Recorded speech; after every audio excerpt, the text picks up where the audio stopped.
Good noon.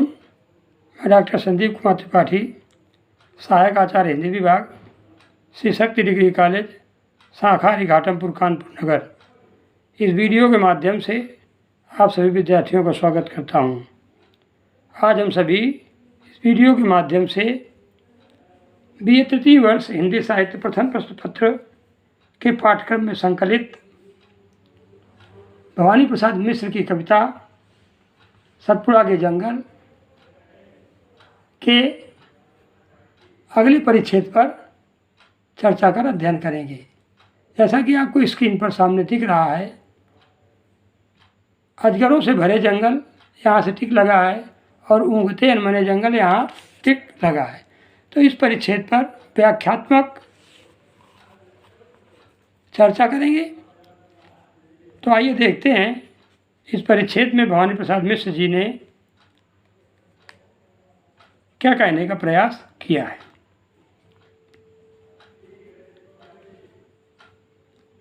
संदर्भ और प्रसंग के अनुसार, जैसा कि आप जानते ही हैं,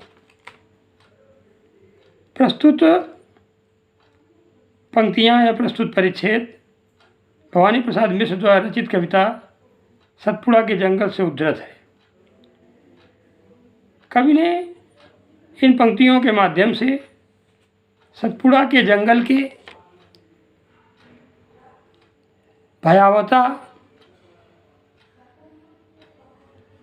और उसके अंदर रहने वाले अनेक प्रकार के जीव जंतुओं के बारे में चर्चा की है। तो आइए देखते हैं कवि इस परिच्छेद के माध्यम से क्या संदेश देना चाहता है। वस्तुतः इन पंक्तियों में प्रसंगानुसार कवि ने जंगल के हिंसक जानवरों और वहाँ बसने वाली वनवासी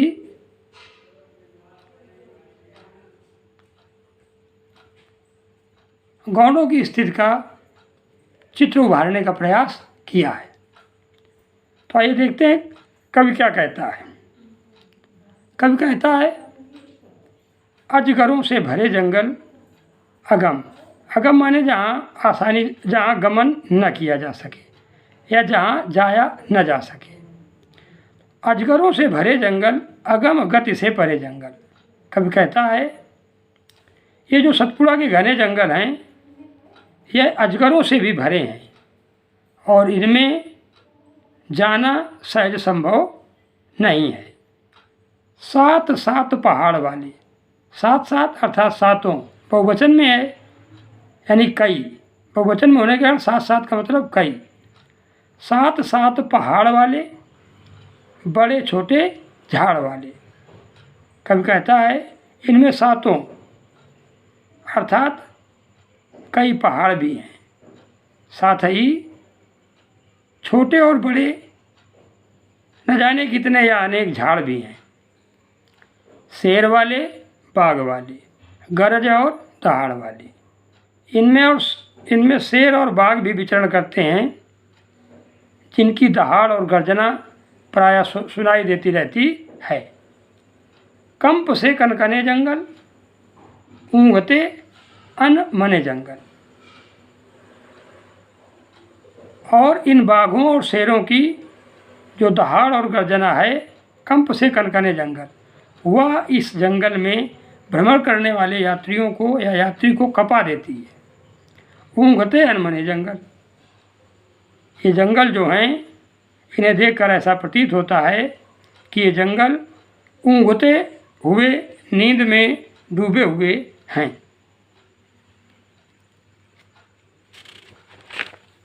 आगे कवि कहता है, इन वनों के खूब भीतर चार मुर्गे चार तीतर।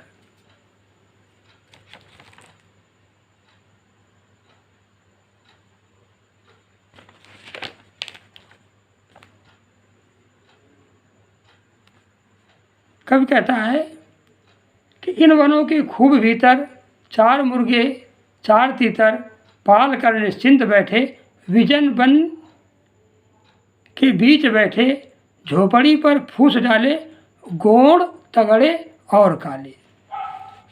कवि कहता है कि विजन वन, यानी विजन यानी जन रहित, विजन जन रहित। कवि कहता है कि इन विजन अर्थात जन रहित वनों के भीतर केवल गौड़ ही बसते हैं। गौड़ तगड़े और काले, जो हृष्ट पुष्ट और काले हैं, झोपड़ी पर फूस डाले। वे यानी ये गौड़ जो जाति के लोग हैं, ये अपनी फूस की झोपड़ी में इस विजन भयंकर में रहते हैं। और क्या है, पाल कर निश्चिंत बैठे। क्या पाल कर बैठे? 4 मुर्गे 4 तीतर इन वनों के खूब भीतर। कवि कहता है कि वे गौड़ जाति के जो लोग हैं, वे अपनी फूस की झोपड़ी में इस विजन यानी जन शून्य या जन रहित भयंकर वन में भी काफ़ी भीतर क्षेत्र में 4 मुर्गे और 4 तीतर पालकर बैठे हुए हैं या रहते हैं। जबकि होली पास आती सरसरासी घास गाती। कभी आगे कहता है जब होली समीप आती है अर्थात होली का अवसर आता है तो सरसराती घास गाती। तो वायु के प्रभाव से घास भी सरसर ध्वनि करती हुई या शब्द करती हुई गा उठती है और महुए से लपकती मत करती बास आती। और उसी समय जो महुए फूले हुए होते हैं, उन महुओं से मदमस्त कर देने वाली लपकती हुई गंध प्रवाहित हो उठती है या बहने लगती है। गूंज उठते ढोल इनके, गीत इनके, बोल इनके। तब इन गौड़ लोगों की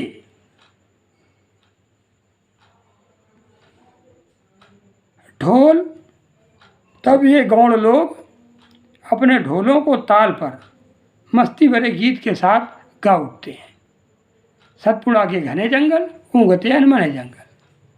तो कभी कहता है कि सतपुड़ा के जो सघन जंगल हैं, ये नींद में ऊँघते हुए या निद्रामग्न दिखाई देते हैं। तो यह तो हुई इस परिच्छेद पर भावार्थ में चर्चा। अब देखते हैं साहित्यिक सौंदर्य या काव्यगत विशेषताओं की दृष्टि से कवि ने इसमें क्या कहने का प्रयास किया है। वास्तव में कवि ने जंगल की प्रत्येक स्थिति का चित्र उतारा है। यहाँ अजगर बाघ आदि का चित्रण है, वनवासियों की मस्ती और फागुन में प्रकृति की मस्ती दोनों का सम्मिलित चित्र अंकित है। घास और बांस का मानवीकरण भी देखते हुए बनता है। तो साहित्यिक विशेषताओं में बिंदु संख्या 1 में हमें बिंदु संख्या 1 के अनुसार हम कह सकते हैं कि कवि ने जंगल की प्रत्येक स्थिति का चित्र उतारा है।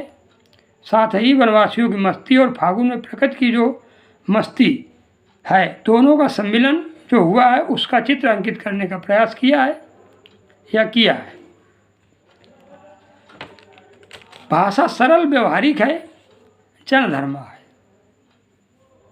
इसके साथ ही घास और बांस का जो प्रयोग हुआ है, इन दोनों ही शब्दों के माध्यम से कवि ने प्रकृति का मानवीकरण किया है। तो ये हुई भवानी प्रसाद मिश्र की कविता सतपुड़ा के जंगल के इस परिच्छेद पर व्याख्यात्मक चर्चा या अध्ययन। अगर इसमें आप कुछ जानकारी चाहते हैं, कोई समस्या कहीं आ रही है, तो आप ग्रुप के माध्यम से हमें संदेश प्रेषित कर या पर्सनल नंबर पर संदेश प्रेषित कर अपनी समस्या का निराकरण या उस जानकारी प्राप्त कर सकते हैं। धन्यवाद।